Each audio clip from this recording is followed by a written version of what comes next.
오늘 말씀의 배경은 성경 속의 생활 풍속 따라잡기라는 책이 있습니다. 그 책에 보면 예수님 당시의 결혼 풍습에 대해서 자세히 알려주고 있는데 이런 정보가 있습니다. 남편과 아내가 결혼하기 전에 정혼이라는 절차를 가지는데, 이 정혼을 하고 나서 1년 또는 그 이상을 기다렸다가 이제 남편이 아내가 있는 친정집에 가서 아내를 이제 자기 집으로 데려가는 그런 의식을 행합니다. 그런데 그 친정에 있는 동안 이제 1년이나 그 이상이 지나서 신랑이 온다 하는 소식을 듣겠지요. 그러면 신부 집에서 어떤 준비를 하느냐면, 신부와 친구들이 신랑이 오기를 기다리고 있는 겁니다. 그리고 신랑도 혼자 오지 않고 신랑과 친구들이 같이 옵니다. 같이 와서는 이제 신부 집에 와서 신부와 친구들을 같이 신랑 집으로 데리고 갑니다. 그래서 거기서 성대한 잔치를 벌이는데, 그러면 여기 열처녀들은 누구겠습니까? 신부들이 아니고 신부의 친구들을 말하는 것입니다. 이 열처녀가 기다리고 있는데, 5은 슬기롭게 등불과 기름을 충분히 준비하고 기다리고, 5은 등불은 준비해 있지만 기름이 없는 채로 그렇게 있는 모습을 볼 수 있습니다. 이 등불이 왜 필요하냐? 신랑이 보통 신부를 맞으러 오는 시간이 밤이라고 합니다. 밤. 그런데 초저녁에 오면 괜찮겠지만 아마 신랑이 밤중에 늦게 온 것 같아요. 그러니까 초저녁부터 기다리다가 어떻게 되겠습니까? 지치겠죠? 그래서 졸고 자고 그러는 사이에 이 등불이 점점 꺼져가는 거예요. 이 당시에는 대부분 횃불 있죠, 횃불. 이제 그런 것들을 등불로 썼기 때문에 그것이 일정 기름이 타고 나면 꺼지잖아요. 그러니까 늘 이 횃불이 꺼지지 않도록 기름통을 같이 들고 다녔거든요. 준비하고 다녔거든요. 지금 그 기름이 준비되지 않았다 하는 그런 말씀을 주고 있는 것입니다. 뒤늦게서야 신랑이 온다라는 소식을 듣고 기름을 사러 갔던 미련한 처녀들은 결국 어떻게 됩니까? 혼인잔치에 참여하지 못하고 슬기로운 5 처녀만 참석했다, 이런 내용입니다. 예수님께서 이 말씀을 천국 비유로 주시는 의미가 뭐겠습니까? 여기서 나오는 신랑이 누구겠습니까? 예수님이죠. 신약 성경 곳곳에 보면 예수님이 오시는 것을 신랑이 오는 것에 비유하고 있습니다. 그래서 천국 잔치를 대부분 혼인 잔치에 많이 비유하고 있는 것을 봅니다. 마태복음 22장 2절에는 천국은 마치 자기 아들을 위하여 혼인 잔치를 베푼 어떤 임금과 같은, 천국 잔치를 혼인 잔치에 비유하고 있습니다.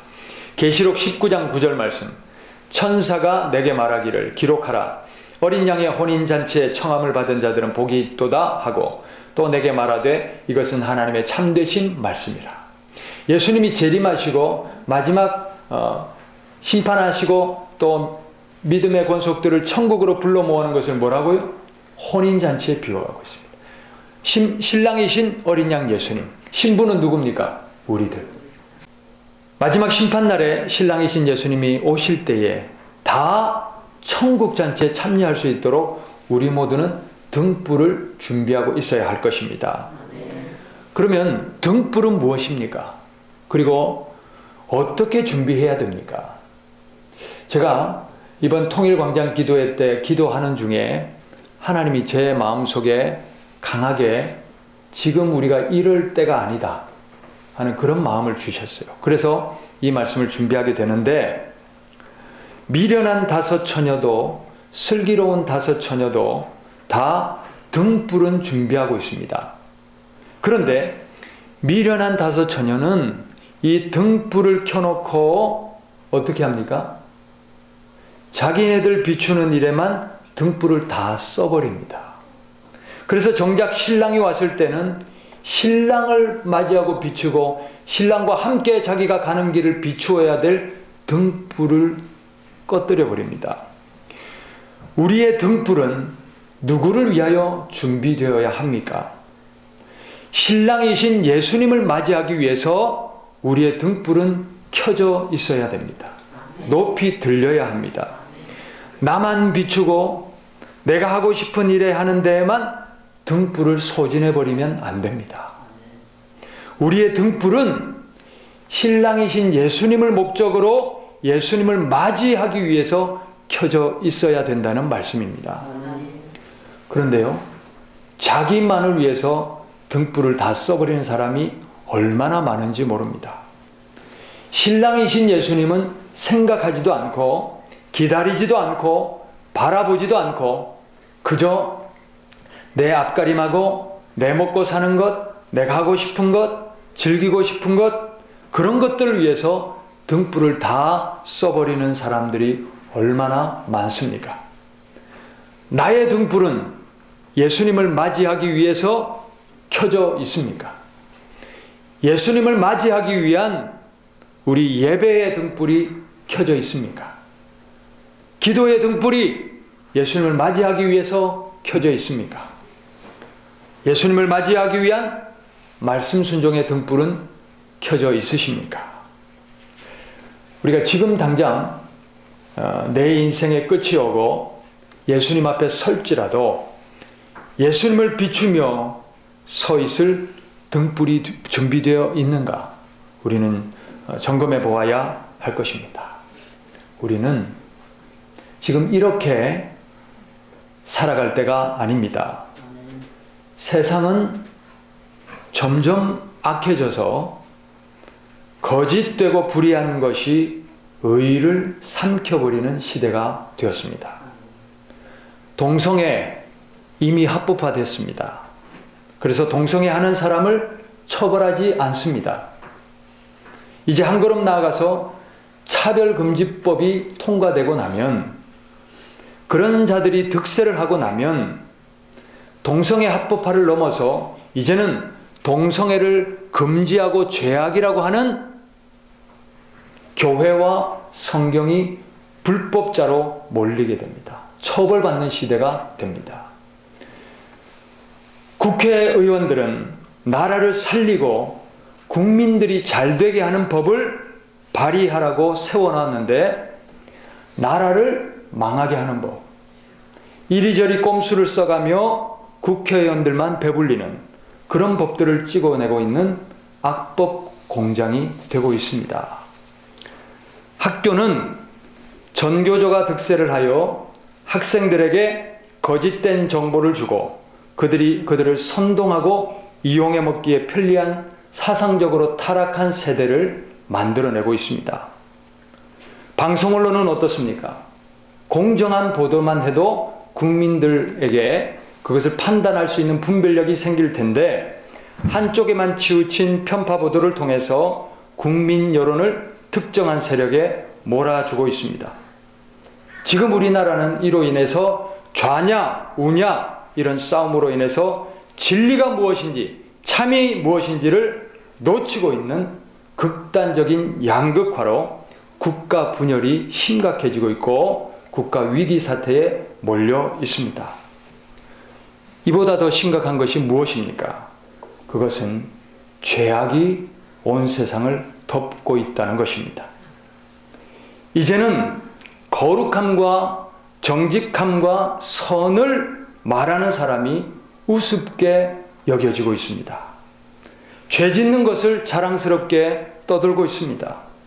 불법한 것이 오히려 법적으로 보호받는 그런 시대가 되어가고 있습니다. 이것이 노아의 홍수 심판으로 멸망할 당시의 노아 시대, 죄악이 가득한 세대와 같이 지금 흘러가고 있다는 것을 우리는 보아야 할 것입니다. 이처럼 지금 하나님을 두기를 싫어하는 사람들이 절대 다수를 차지하고 예수를 믿는 사람들을 점점 찾아보기가 힘든 시대가 되고 있습니다. 우리 다음 세대가 참 심각합니다.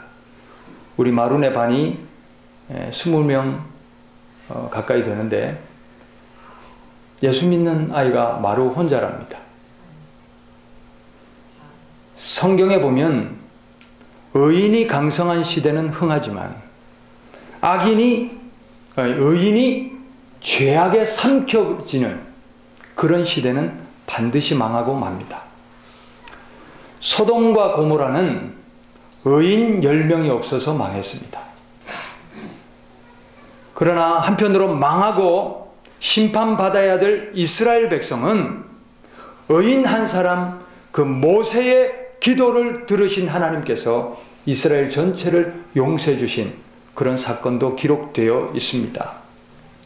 하나님은 먹물과 같이 죄악이 세상에 가득하여 의인들을 다 삼켜버리는 그 노아 시대에 노아와 의인들을 구원하시기 위해서 세상을 물로 쓸어버리는 심판을 행하셨습니다. 의가 짓밟혀서는 안 됩니다. 의인이 소멸돼서는 안 됩니다. 우리는 과연 언제까지 평안하다 말할 수 있습니까? 우리는 과연 언제까지 괜찮다, 안전하다 그렇게 말할 수 있습니까? 지금 혹시 하나님께서 죄악으로 가득한 이 대한민국을 심판하기로 작정하신 것은 아니겠습니까? 우리는 내 영혼이 지금 살지 죽을지도 모르는 살얼음판을 걷고 있는 인생은 아닙니까? 이럴 때에 멸망과 심판이 언제든지 찾아올 수 있는 이 심각한 때에 우리는 무슨 생각으로 살고 있으며 무슨 행동을 하고 있는가? 우리는 지금 사사로운 감정에 우리의 등불을 소진할 때가 아닙니다. 우리 개개인의 삶뿐 아니라 국가적으로도 서로 시기 질투하고 서로 기싸움하고 알력 다투기에 우리의 등불을 써버릴 때가 아닙니다. 지금은 우리가 내 이기적인 욕심과 돈과 권세, 명예 이런 정욕에 대한 욕심을 채우는 데에 등불을 소진하고 있을 때가 아닙니다. 예수님이 오실 때가 점점 가까워지고 있고 언제 우리를 향한 심판이 닥칠지 모르는 위기의 때가 되었다는 사실을 꼭 명심하시기를 바랍니다. 지금은 우리가 더 인정받고 더 사랑받고 더 관심받고 싶은 감정 그리고 서로 간의 오해와 불신과 미움과 증오로 우리 등불을 소진할 때가 아닙니다. 정신 똑바로 차려야 됩니다. 땅에다가 내 앞에다가 등불을 꽂아둔 사람은 예수님 맞이할 수 없습니다. 우리는 그러므로 사사로운 감정을 버리시기를 바랍니다. 사사로운 욕심을 버리시기를 바랍니다. 우리의 등불을 높이 들어 예수님을 비출 수 있기를 바랍니다. 그리고 예수님 오실 때에 걸어가야 될 내 길을 맞이하기 위해서 내 길을 비출 수 있는 그런 삶이 되시기를 바랍니다. 예수님이 오실 길을 기다려야 됩니다. 준비해야 됩니다. 우리는 예수님 앞에 거룩한 신부가 되기 위해서 악은 어떤 모양이라도 버리라 했습니다. 우리가 행동으로 뿐만 아니라 생각으로도 감정으로도 말로도 죄를 짓습니다. 우리가 맑은 하늘을 이렇게 쳐다보면 내 눈 속에 있는 먼지가 왔다 갔다 하는 것이 보입니다. 지금 불빛을 봐도 마찬가지입니다. 이처럼 우리의 등불을 예수님을 향하여 진정으로 들면 내가 지금 무슨 죄를 짓고 있는지 내가 내 삶에서 청산해야 될 것이 무엇인지를 알게 됩니다. 예수님 앞에 걸리는 죄가 있다면 일말이라도 다 청산하시기를 바랍니다. 죄악이 내 인생을 막고 있으면 불통이 됩니다. 삶의 불통, 건강의 불통, 정신적인 불통, 마음의 불통, 하는 일마다 꼬이고 막히고 이런 불통들, 이런 불통이 만약에 있으시다면 내가 지금 하나님 앞에 청산하지 않은 죄가 있는지를 반드시 점검해 보시기를 바랍니다. 영적 불통은 심적 불통, 육적 불통, 삶의 불통을 동반하게 되어 있습니다. 왜냐하면 하나님은 우리 영을 살리기 위해서 징계의 방법을 통하여 반드시 살리고자 하시는 하나님이시기 때문입니다. 회개하고 죄악을 청산해낼 때에 우리의 영적 불통은 형통으로 뚫리게 될 줄 믿습니다. 예수님을 맞이하기 위해 우리 모두는 내 안에서만 등불을 소진할 것이 아니라 등불을 높이 들고 예수님을 비추고 예수님 맞이할 우리의 길을 비출 수 있는 우리 모두가 되기를 바랍니다. 또 한 가지 보면 오늘 말씀에 등불을 밤새 자기만을 위해서 켜놓은 것도 문제지만 또 한 가지 기름이 떨어졌다는 것이 결정적인 문제입니다. 기름이 있어야 불이 꺼지지 않도록 밝힐 수 있습니다. 신랑이신 예수님을 맞이하기 위해 우리 등불은 높이 들려야 합니다. 그런데 이 등불을 지속적으로 밝히기 위한 기름이 넉넉하게 준비되어 있어야 합니다. 기름이 무엇입니까? 기름은 우리가 지속적으로 깨어서 예수님을 기다릴 수 있도록 해주는 성령 충만함이 기름입니다. 성령 충만한 사람은 모든 악을 버리고 거룩함을 이루어낼 수 있습니다. 성령 충만한 사람은 가정이나 사사로운 일에 얽매이지 않고 지속적으로 예수님만 바라보며 자기를 다스리고 삶을 다스리고 가정을 다스려 나갈 수 있습니다. 성령 충만한 사람은 내가 무엇을 준비하며 살아야 할지 성령님의 인도하심에 민감하고 또 자기를 감정과 모든 삶을 절제하고 다스리며 말씀을 순종하며 살아갈 수 있는 능력이 있습니다. 이런 성령 충만을 위해서 우리가 반드시 갖추어야 될 세 가지를 말씀드립니다. 첫 번째는 예배 충만이 회복되어야 됩니다. 우리는 진정으로 예배하고 있습니까? 시간이 되어서 의무적으로 나오는 습관의 자리가 아니라 또 내 마음의 안식을 위한 그런 휴식의 자리도 아니라 우리는 진정으로 하나님을 예배하고 있는가 하는 것입니다. 우리는 예배를 회복해야 됩니다. 하나님은 예배를 받으시기를 원하십니다. 이 백성은 내가 나를 위하여 지었나니 나를 찬송하게 하려 함이니라. 할렐루야, 할렐루야. 우리 예배의 목적은 하나님을 찬송하는 것이 되어야 됩니다. 하나님은 계신 것 그 자체만으로도 예배 받으시기에 합당합니다. 하나님은 내 필요를 위해서 달고 다니는 스페어 타이어가 아닙니다. 하나님은 창조주십니다. 하나님은 참 신이십니다. 하나님은 우리와 세상 모든 만물을 지금도 주관하시는 주인이심을 예배하시기를 바랍니다. 우리는 하나님이 하나님 되심만으로도 예배를 해야 하는 것입니다. 우리 예배는 하나님을 찬양하는 예배가 되어야 됩니다. 우리 예배의 중심이 내가 되어서는 안 됩니다. 나를 위한 예배가 되어서는 안 됩니다. 내 필요나 내 감정을 채우고 위로받는 것이 예배의 목적이 아니라 오직 하나님을 찬양하는 것이 우리 예배의 목적이 되어야 합니다. 이렇게 예배해 보십시오. 그러면 성령님이 그 예배 안에, 그 예배자 위에, 그 찬양 안에 충만하게 임하는 것을 다 체험하게 되실 것입니다. 두 번째, 성령 충만을 위해 기도 충만을 회복해야 합니다. 기도하는 일이 즐거우십니까? 아니면 힘드십니까? 성령 충만이 없으면 기도 시간이 너무 길게 느껴집니다. 한참 기도한 것 같은데 10분 지나 있고, 기도가 너무 힘듭니다. 그리고 어렵습니다. 이것을 극복해야 됩니다. 이것을 극복해야 됩니다. 우리가 무엇인가를 이루려고 할 때 시간을 쪼개고 잠을 쪼개고 먹는 것까지 아껴가면서 집중하잖아요. 그렇다면 우리가 내 몸을 쳐서 성령님 충만한 일에, 우리 내 몸을 쳐서 영을 깨워서 기도 자리에 나아가고 기도의 승부를 걸어보시기를 바랍니다.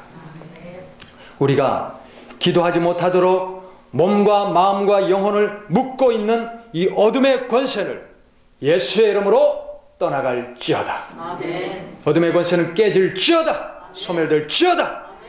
우리 심령이 열릴 수 있도록, 기도가 열릴 수 있도록, 능력이 열릴 수 있도록 기도가 살아날지어다. 기도의 능력이 살아날지어다. 할렐루야, 할렐루야. 제가 이것은 체험한 사실입니다. 제가 이제 대학교 1학년 때에 늘 이 소화가 잘 안 되는 거예요. 소화가 잘 안 되고 또 두통이 오는데 신호가 먼저 옵니다. 눈에서 이렇게 뭔가 이렇게 지렁이 같은 것이 꾸물꾸물 하다가 그게 갑자기 두통으로 오는 겁니다. 대학교 1학년 때. 그때 그래서 왜 이런가? 그게 병의 문제가 아니었습니다. 그때 제가 이제 아르바이트를 하고 있었던 성경 서점에 그 집사님이 우리 교회의 집사님이셨는데 그 집사님이 뭐라고 하시냐면 제가 그렇다고 말씀드렸더니 기도로 뚫으라는 거예요. 기도로 뚫으라. 기도로 뚫으라는 말이 저는 그때 무슨 말인지 몰랐어요. 그런데 정말 내가 단순히 건강을 위해서 기도하는 것이 아니라 성령을 구하며 하나님의 은혜를 구하며 기도로 나아가고, 그럴 때 제가 대학교 2학년 때 성령 체험을 했다고 그랬잖아요. 성령님을 만나고 나니까 그때부터 소화불량, 두통 이런 것이 싹 끊어졌습니다. 영적 불통이 몸의 불통, 심적 불통, 여러 가지 불통을 동반하는 것입니다. 그러므로 우리가 성령의 충만함으로 이 기도에 돌파를 해야 되는데, 그러면 어떻게 돌파하느냐? 그래서 우리 삶은 육적으로 사는 것뿐 아니라 영적인 존재감을 꼭 기억하시기를 바랍니다. 그러므로 영적 돌파를 위해서는 이 영의 돌파를 가로막고 장애가 방해하는 어둠의 권세를 쫓아내셔야 됩니다. 그래서 마귀를 대적하라, 그리하면 너희를 피하리라. 어둠의 권세를 대적하고 쫓아내시고, 그래서 기도의 문이 열릴 수 있도록 하나님 앞에 매달려 보시기를 바랍니다. 하나님은 기도하는 사람을 사용하십니다. 하나님은 하나님의 사람이 기도하게 하시고 그 기도를 통하여 삶과 역사를 변화시켜 주십니다. 기도의 돌파가 있기를 바랍니다. 기도가 즐거워지시기를 바랍니다. 기도하면 오히려 힘이 나고 기도하면 능력이 생기는 은혜가 있기를 바랍니다. 기도할 때요, 소리 내셔 기도하셔요.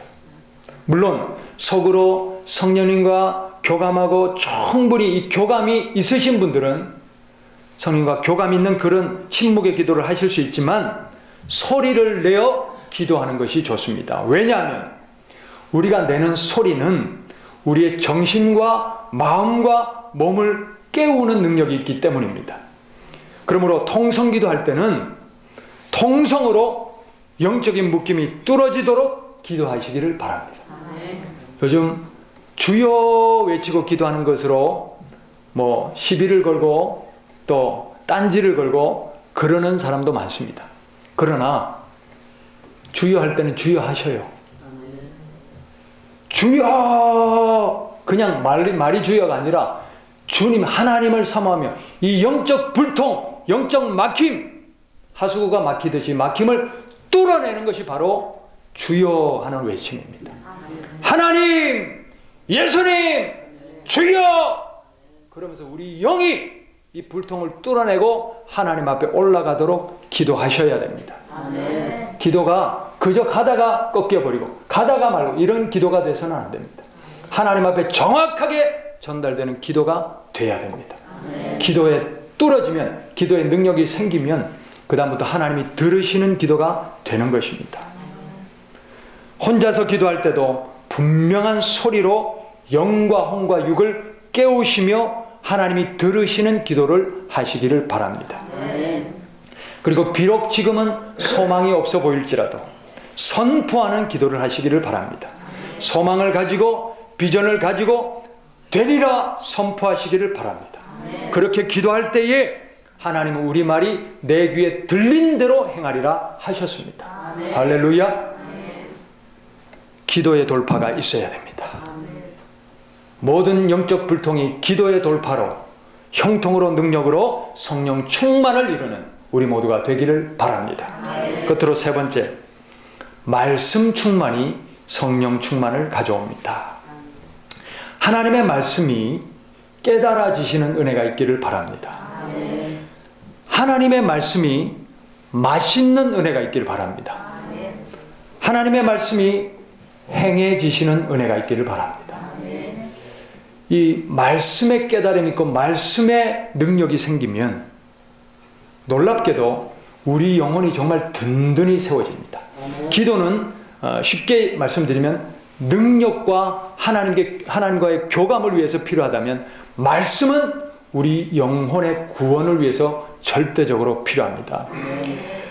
기록된 이 성경 말씀이 내 삶에 실존하시는, 역사하시는 실존의 말씀이 되게 하기 위해서 반드시 필요한 것이 말씀 순종입니다. 선포되는 이 설교 말씀에 깨달음이 올 때에 반드시 순종하시기를 바랍니다. 또 기록된 말씀을 읽다가 깨달음이 올 때에 반드시 순종하시기를 바랍니다. 관이 막히면 새로운 물이 나올 수가 없습니다. 관이 시원하게 뚫려야 새 물이 늘 공급되는 것입니다. 하나님도 마찬가지예요. 제 경험으로는 말씀에 불순종하기 시작하면 더 이상 하나님이 말씀의 깨달음을 안 주셔요. 말씀의 은혜를 안 주셔요. 그러나 작은 내 깨달음이라도, 작게 오는 깨달음이라도 순종의 삶을 실천하기 시작했을 때 하나님은 지속적인 새로운 말씀과 말씀의 깨달음으로 우리 영을 풍성하게 살려주시는 은혜가 있습니다. 말씀을 깨달아졌을 때에 즉시 순종하는 것이 관을 언제나 시원하게 뚫어놓는 작업임을 꼭 명심하시기를 바랍니다. 말씀이 주어지는데도 처음에는 이제 한 번 더 생각하고 아니겠지 그런 마음이 들고 그렇게 순종하지 않으면 계속 불순종이 점점 쌓이는 거예요. 하수구가 막히듯이. 그래서 막히는 거예요. 그래서 하나님의 말씀의 은혜를 주시지 않습니다. 왜냐하면 주셔봐도 소용이 없기 때문입니다. 그러나 말씀이 깨달아진 대로 순종하는 사람에게는 생명의 말씀을 계속해서 공급해 주십니다. 영을 열어주시고 그래서 지속적으로 말씀이 깨달아지고 말씀이 능력되는 은혜를 체험하게 하시는 것입니다. 말씀 순종으로 생수와 같은 말씀의 능력이 날마다 체험되는 우리 모두가 되기를 바랍니다. 말씀을 맺습니다. 죄악이 점점 가득해지는 시대를 우리는 살고 있습니다. 불의가 의를 잡아삼키는 세상이 되어가고 있습니다. 이런 우리들에게 그 어느 때보다도 오늘 말씀은 우리에게 분명히 경고하고 계십니다. 그런즉 깨어있으라. 너희는 그날과 그때를 알지 못하기 때문이다. 우리는 깨어서 등불을 준비해야 됩니다. 나만 비추는 등불이 아닙니다. 내 감정, 내 정욕, 내 욕심에 얽매인 그런 등불, 그것이 아닙니다. 이제는 이 등불을 높이 드시기를 바랍니다. 예수님께로 비추기를 바랍니다. 예수님 오실 길을 비추시기를 바랍니다. 예수님을 맞이하는 신부는 거룩함으로 준비되어야 됩니다. 성경 말씀에 보니까 잔치자리에 초대를 받아도 예복이 없으면 쫓겨납니다. 거룩함, 옳은 행실로 예복이 준비되어 있으시기를 바랍니다. 악은 어떤 모양이라도 버리라. 일말의 죄악도 청산하시기를 바랍니다. 내 마음에 깨닫게 해주시는 죄악은 즉시 회개하고 청산하시기를 바랍니다. 매 순간을 거룩함으로 살아가시기를 바랍니다. 그리고 기름을 준비해야 된다 말씀드렸습니다. 성령의 기름이 충만해야 됩니다. 언제나 충만해야 됩니다. 이를 위하여 3가지 충만 말씀드렸습니다. 무엇입니까? 예배 충만, 기도 충만, 말씀 충만. 할렐루야. 우리는 지금 세속의 낙과 사사로운 감정에 묶여 있을 때가 아닙니다. 이럴 때가 아닙니다. 등불과 기름을 제대로 준비해야 합니다. 예수님이 언제 오시더라도 맞이할 거룩한 신부로 단장하고 준비하는 깨어있는 성도님들이 다 되실 수 있기를 바랍니다.